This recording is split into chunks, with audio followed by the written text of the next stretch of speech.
Okay, तो welcome back. अब पिछले लेक्चर में हमने एस्ट्रा थीम इंस्टॉल किया और एलिमेंटर प्लगइन को बेसिक इंस्टॉल किया। अब सबसे पहले तो हम एलिमेंटर की आपको बेसिक ऑप्शंस से गो थ्रू करवाते हैं कि एलिमेंटर में क्या बेसिक ऑप्शंस आपको अवेलेबल हैं। सबसे पहले जब आप एलिमेंटर के टैब पर क्लिक करते हैं तो आप सेटिंग्स पे आ जाते हैं। सेटिंग्स में यहाँ पे वो पोस्ट टाइप्स लिस्ट होती हैं जनरल में, जिनके साथ आप एलिमेंटर इस्तेमाल कर रहे हैं, करना चाह रहे हैं। बेसिकली जो बाय डिफ़ॉल्ट वर्डप्रेस में पोस्ट टाइप्स होती हैं वो दो ही होती हैं, पोस्ट और पेजेस। जब आपके पास कोई कस्टम पोस्ट टाइप्स आती हैं फ्यूचर में, जैसे कोई प्रोजेक्ट्स की है या सर्विसेज की है, पोर्टफोलियो की है, गैलरी की है, टीम की है, या इस तरह से कस्टम पोस्ट टाइप्स जब वर्डप्रेस में डिफरेंट थीम्स और प्लगइन्स के सहारा लेकर जब आप क्रिएट करते हैं, उस सूरत में आपको यहाँ से चेक करना होता है आकर दोबारा कि आप उस पोस्ट टाइप के लिए एलिमेंटर को इस्तेमाल करना चाह रहे हैं या नहीं। जो पोस्ट टाइप्स यहाँ पर चेक्ड होंगी उन्हीं के ऊपर आप एलिमेंटर यानी कि उनके कंटेंट को आप एलिमेंटर के साथ एडिट कर सकते हैं। उसके बाद कुछ डिफ़ॉल्ट कलर्स होते हैं जो एलिमेंटर प्रोवाइड करता है, आप उनको अनचेक कर सकते हैं। ये जब आप एडिटिंग स्क्रीन्स में जाएंगे तो वहाँ पर आपको नज़र आएंगे कुछ डिफ़ॉल्ट कलर्स। किसी भी ऑप्शन को जब आप किसी भी एलिमेंट को जब आप कोई कलर लगाने लगेंगे तो ये वो डिफ़ॉल्ट कलर्स आप यहाँ से डिसेबल भी कर सकते हैं। डिफ़ॉल्ट फ़ॉन्ट्स भी आप डिसेबल कर सकते हैं। अब बेसिकली यहाँ पर लिखा भी हुआ है कि ये डिफ़ॉल्ट फ़ॉन्ट्स और कलर्स आपकी थीम से इनहेरिट होते हैं, यानी कि जो आपकी थीम ने डिफ़ॉल्ट कलर्स या फ़ॉन्ट्स सेट किए हुए हैं, जिनको आप ऑब्वियसली चेंज कर सकते हैं। टाइपोग्राफी की ऑप्शन होती है थीम्स में, एस्ट्रा में भी मौजूद है, तो आप डिफ़ॉल्ट को डिसेबल भी कर सकते हैं। उसके बाद ये कुछ कंसेंट है जो आप इनको दे सकते हैं। यूजेज ट्रैकिंग अगर आप इनको अलाउ कर देते हैं तो ये बैकएंड पर कुछ ट्रैकिंग करते रहते हैं। जो आपके वेबसाइट पर कोई बग आता है या कहीं पर क्रैश होता है एलिमेंटर, तो ये इनको रिपोर्ट मिल जाती है ताकि ये इसको क्विकली फिक्स कर सकें या वो नोटिफाई हो जाए। इसको आप करना चाहें तो कर लें, नहीं तो आप ना करें। उसके बाद स्टाइल्स की टैब है, यहाँ पर ये स्टाइल्स है। यहाँ पर आप डिफ़ॉल्ट जेनेरिक फ़ॉन्ट और कंटेंट विड्थ, ये अब एलिमेंटर के डिफ़ॉल्ट, ये थीम के नहीं हैं, ये एलिमेंटर के डिफ़ॉल्ट फ़ॉन्ट्स हैं, डिफ़ॉल्ट सेटिंग्स हैं। कंटेंट कंटेनर की स्पेस और वगैरह, और ये कुछ क्लासेस हैं, इनको आप अगर एडजस्ट करना चाहें तो आप कर सकते हैं। Table break point, tablet break point, mobile break point, ये बेसिकली वो रिस्पॉन्सिव की ऑप्शंस हैं कि आप टैबलेट ब्रेक पॉइंट कहाँ पर लगाना चाह रहे हैं। CSS की मीडिया क्वेरीज इसमें इस्तेमाल होती हैं, तो आप अपने कस्टम ब्रेक पॉइंट्स भी डिफ़ाइन कर सकते हैं। जैसे कि डिफ़ॉल्ट 1140 पिक्सल विड्थ का बॉक्स बनता है कंटेंट का, आप इसको अपनी मर्ज़ी से चेंज भी कर सकते हैं।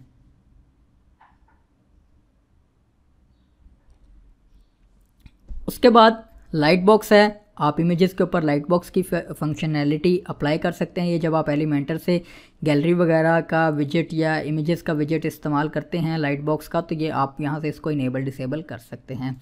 उसके बाद आ जाते हैं एडवांस। अब इसमें सबसे पहले एक होता है CSS प्रिंट मेथड।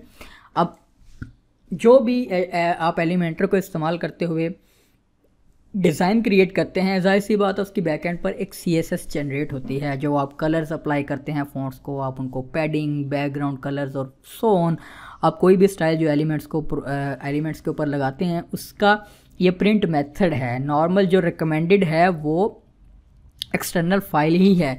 आप इसको इनलाइन भी कर सकते हैं, इनलाइन एम्बेडिंग, यानी कि हर एलिमेंट के ऊपर जो आपने CSS लगाई है वो उसी एलिमेंट के ऊपर स्टाइल के एट्रीब्यूट के अंदर अप्लाई हो जाती है। लेकिन हम भी और एलिमेंटर भी हमेशा एक्सटर्नल फाइल रिकमेंड करता है, ताकि आप कल को अपनी वेबसाइट को ऑप्टिमाइज़ करें तो कैशे वगैरह का जब आप प्लगइन इंस्टॉल करते हैं तो वो फिर इस फाइल को कंबाइन भी कर लेते हैं और कंप्रेस भी कर लेते हैं, ताकि आपकी वेबसाइट की परफॉर्मेंस इंक्रीज़ रहे।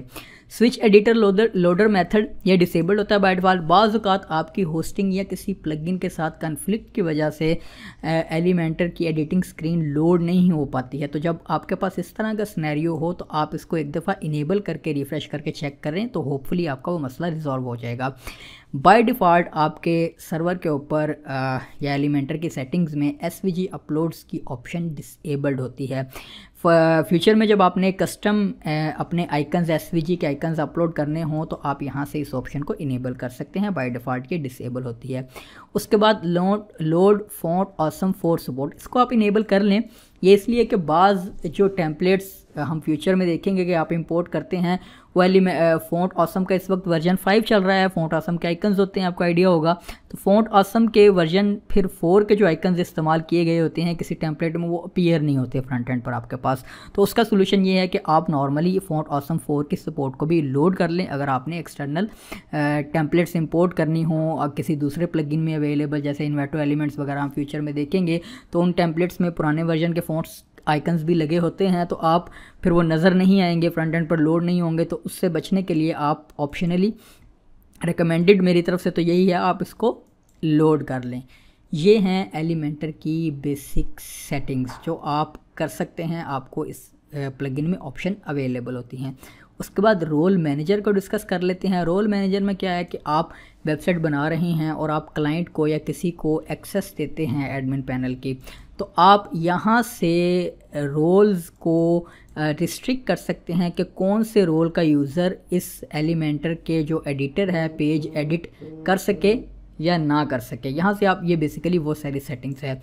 टूल्स में आते हैं, तो टूल्स में आपके पास कुछ इसके टूल्स होते हैं, regenerate CSS files, sync library और सेफ मोड। ये भी एक ऑप्शन तब काम आती है जब आपका एलिमेंटर का एडिटिंग स्क्रीन किसी वजह से लोड ना हो, कोई मसला हो, तो आप सेफ मोड भी इनेबल कर सकते हैं, ताकि अगर किसी भी किस्म के दूसरे प्लगइन के साथ कन्फ्लिक्ट है तो ये क्या करेगा, एडिटिंग स्क्रीन में उस प्लगइन को डिसेबल कर देगा वक्ती तौर पर, सिर्फ एडिटिंग स्क्रीन में, और आपका एडिटर लोड कर देगा। तो ये भी एक ऑप्शन है, ये ट्रबल शूटिंग के लिए इस्तेमाल होती है। डीबग बार आप इनेबल कर सकते हैं। डीबग बार में क्या होता है, डीबग बार में फिर यहाँ पर लिखा हुआ है कि ads an admin bar menu that lists all the templates that are used on the page that is being displayed। तो उस पेज के ऊपर जो भी टेम्पलेट्स आप इस्तेमाल कर रहे हैं एलिमेंटर की, वो एडमिन बार में आपके पास लिस्ट कर देता है। रिप्लेस URL, अब ये जब आप अपनी वेबसाइट माइग्रेट करते हैं, यानी कि फ़र्ज़ करें आपने एक लोकल होस्ट पर साइट बनाई या अपने वेबसाइट अपने सर्वर के ऊपर वेबसाइट बनाई,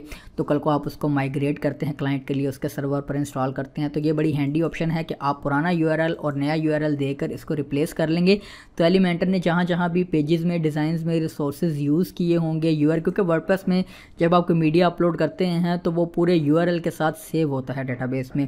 तो ये कल को फिर अगर आप साइट मूव कर रहे हैं, कॉपी कर रहे हैं क्लाइंट के सर्वर पर, और उस मूव के भी डिफरेंट मेथड्स हैं, अगर उसमें वो URLs पुराने चले गए हैं तो वो कंटेंट या वो मीडिया लोड नहीं होगा, तो आप यहाँ से उसको चेंज कर सकते हैं। पुराना URL दें, नया URL दें और रिप्लेस कर दें क्लाइंट के साइट के ऊपर जाकर।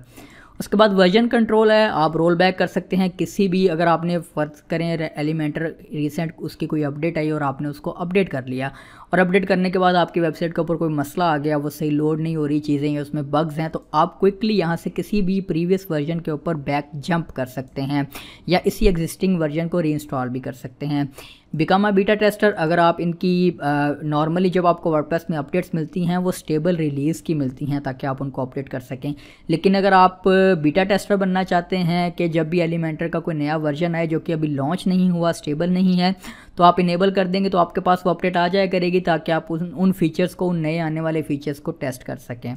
उसके बाद एक मेंटेनेंस मोड है। अब मेंटेनेंस मोड आपको डिफरेंट प्लगइन्स पहले इंस्टॉल करने पड़ते थे, जिनकी वजह से अगर आप वेबसाइट पर काम कर रहे हैं तो आपको कमिंग सून या मेंटेनेंस का पेज डिस्प्ले करवाना चाह रहे होते हैं तो आपको थर्ड पार्टी प्लगइन्स इस्तेमाल करने पड़ते हैं, लेकिन एलिमेंटर आपकी ये परेशानी भी ख़त्म कर देता है। आप एलिमेंटर को इस्तेमाल करते हुए ही मेंटेनेंस और कमिंग सून मोड के टेम्पलेट्स बनाकर, पहले आपको टेम्पलेट बनाना होगा, एक टेम्पलेट क्रिएट करेंगे, उसके बाद आप यहाँ से चूज़ कर सकते हैं कोई भी मोड, कमिंग सून मोड या मेंटेनेंस मोड, आप इसको चूज़ करके बता सकते हैं कि हु कैन एक्सेस।